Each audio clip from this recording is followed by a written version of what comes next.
Quando Deus olha a carne, ele vê o pecado. Todo aquele cedro, aquela carne da alta, também é queimada na cruz, também é consumida na cruz. Então, a carne baixa e temos hisopo. Amém? Esse hisopo representa aquilo que nós chamamos de marginalizados da sociedade, que estão, obviamente, num nível moral deteriorado, estão lá embaixo. Carne baixa, hisopo. Então, Salomão falou sobre isso. A sabedoria de Salomão era tão grande que ele era capaz de falar do cedro do Líbano até o hisopo que crescia nas paredes. E eles eram lançados ao fogo. E escarlate. Escarlate representa a glória do homem. Amém?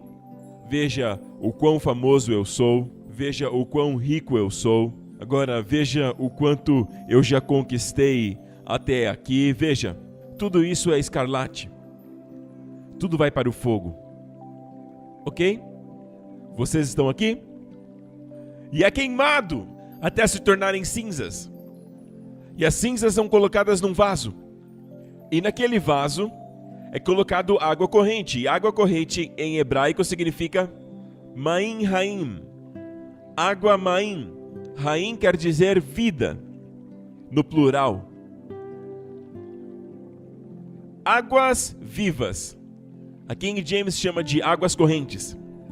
Ok? Então enchem de água e aquelas cinzas queimadas, a novilha se torna cinza e eles pegam aquelas cinzas e colocam naquela água. Agora ouça, esta é a provisão da graça para o fim dos tempos. Mas eu não estou entendendo, Pastor Prince, calma. Veja que as cinzas são a forma final de qualquer matéria. Quando você queima algo, não dá para ir além das cinzas. Amigos, vocês estão aprendendo algo que nem as escolas bíblicas ensinam. Estou dizendo tudo isso para que vejam o quão interessante é este assunto, esta oferta. Porque esta provisão é para todo aquele que toca um corpo morto, que toca um osso morto, aliás, um osso, amém, um sepulcro, ou que estivesse na tenda de alguém que morreu. Tudo isso fala a respeito da morte. Agora deixa eu te perguntar, a morte estava no plano de Deus para Adão? Quando ele criou Adão? Não. Para o homem? Não.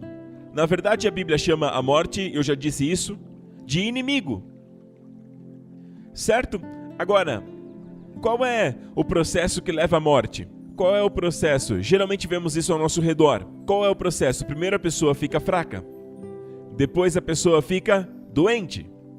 Depois a pessoa vai se deteriorando, degenerando até chegar num ponto que nem levanta mais, só consegue ficar deitado. Geralmente nesse momento está no hospital e então finalmente morre. A morte geralmente não acontece, geralmente é um processo de morte. Morrer é o coração parar, mas na verdade a morte para Deus é um processo. A Bíblia diz que quem vive pela carne acaba morrendo, mas as pessoas estão aqui, vivendo pela carne. Bem, a morte está agindo. Vamos aprender como receber vida todos os dias, irmãos. Vamos lá. Você deve estar interessado nisso, em viver pela graça de Deus. Eu quero te trazer para essa jornada, quero te ensinar. Amém? Para que a vida flua no seu corpo. É sobre isso que eu quero falar. Ah, pastor, você deveria pregar mais a respeito do pecado. Amigo, ouça. Quando a vida flui dentro de uma árvore, o que acontece com as folhas mortas? As folhas marrons, o pecado, tudo aquilo que não pertence ao reino de Deus, tudo isso na sua vida, o que acontece? Elas caem. Tem um outro jeito, a forma religiosa. Você sobe na árvore e retira uma por uma. Toda folha que ficou amarela ou marrom, você sobe e retira uma por uma. Isso é religião. Não faça do cristianismo uma religião, não tem a ver com você. É sobre vida, ele foca na vida. João enfatiza nos seus escritos em 1 João na vida e na luz. Nele havia vida e a vida era a luz dos homens. Jesus disse: eu vim para que tenham vida e a tenham em abundância. E a ausência de vida é? Alguns dizem, sabe, a Bíblia não diz muito sobre saúde, a palavra saudável aparece poucas vezes aqui e ali, mas é porque a palavra saúde significa vida. E a palavra shalom é plenitude, e está tudo na Bíblia, e aparece com frequência a palavra vida. Paz, shalom, aparece muitas vezes. Sofia no grego. É frequente. Para nós, vida é ter o coração batendo. Eu estou vivo. Sinta, veja, meu coração está batendo. You stay in.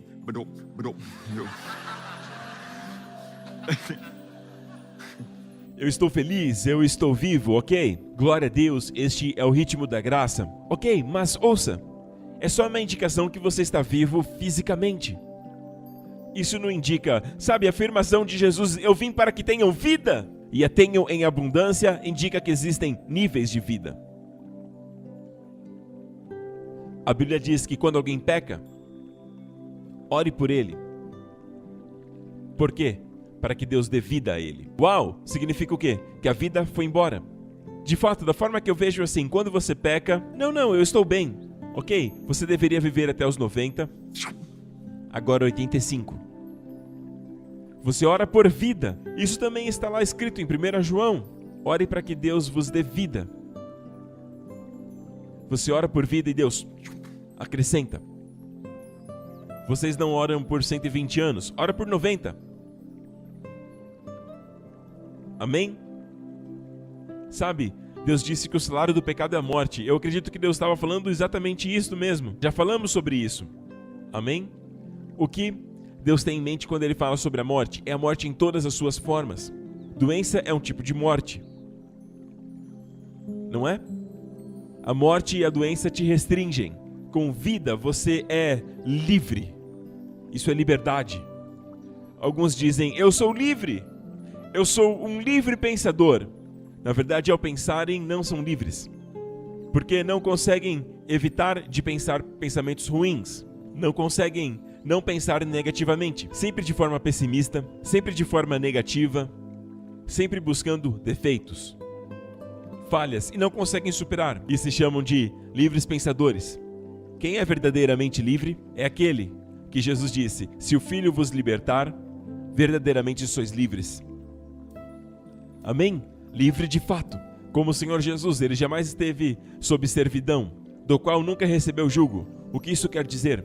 Veja, ele nunca recebeu este jugo. Veja que é algo externo. Ele nunca esteve em servidão para ninguém, ou para nenhum sistema do mundo. Ou seja, os sistemas do mundo, os princípios do mundo, não têm nenhum controle, não tem nenhuma influência nele, sobre todas as suas decisões ou suas direções na vida. Ele não segue os princípios do mundo. Ele segue o Espírito. É por isso que ele é verdadeiramente livre. E não somente isso, ele é livre da opinião dos homens. Ele não toma decisões baseadas na aprovação ou no louvor dos homens, com receio do julgamento ou das críticas. Veja para o Senhor Jesus nos Evangelhos. Sabe, eu me lembro ainda garoto lendo os Evangelhos, isso foi a primeira coisa que me impactou. Eu vi um homem que não era afetado pelo louvor, nem afetado pelas críticas ou repreensões. Não mudava suas decisões, não mudava um passo, baseado ou influenciado pelos homens. Amém? Louvá-lo não o fazia, sabe, se sentir melhor do que você, e as críticas não o tornavam inferior. Olhe para nós hoje.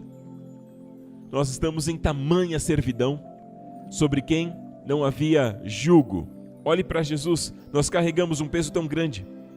Pensamos o que aquela pessoa pensa, o que será que ele está pensando, o que será que ela está pensando. Estamos presos, mas o Senhor Jesus, é isso que eu estou dizendo a vocês. Quando a Bíblia diz para sermos como Jesus, você não quer ser alguém assim?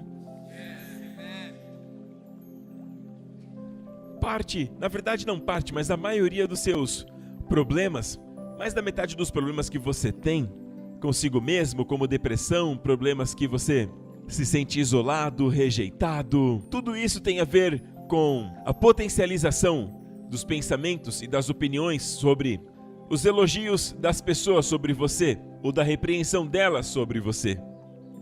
Alguém vem me dizer, pastor, mas essa pessoa está te criticando. Não importa. Não ficarei amargo. Se eu ficar amargo, aquela pessoa tem influência. E eu estarei sob servidão da crítica dos homens. Ah, Pastor Prince, você viu os elogios ou você viu o novo marco que atingimos? Eu apenas agradeço ao Senhor e agradeço a pessoa por compartilhar, mas não me afeta. Eu não cheguei lá ainda, amém? Ainda me incomoda quando minha família fala algo para mim. É por isso que eu faço meu filho declarar, Tanquinho, barriga Tanquinho. Ele olha para mim e diz, barriga Tanquinho. Isso ainda me afeta e me afeta também as pessoas que estão ao meu redor, pessoas que amo e que quero bem. Na verdade, são as pessoas que mais nos afetam. Até mesmo quando Jesus estava com a sua mãe, que tentou dizer para ele o que fazer, ele não foi influenciado. No seu primeiro milagre em Caná da Galileia. Nem mesmo seus discípulos, com seus receios e com seus louvores, jamais alterou o seu curso. Ele não se baseou nem nos seus elogios, nem nos seus temores. Quão maravilhoso é o Senhor! Como homem, não se esqueça que estas características, essa excelência moral e essas características são do homem perfeito, no qual Deus se deleita. E nós seremos conforme a imagem dele. Que espelho temos para nós, amém? Nós ficamos tão facilmente irritados, tão facilmente afetados por homens ou pela opinião das pessoas, pela repreensão. Que a partir de hoje, sejamos como Jesus, amém?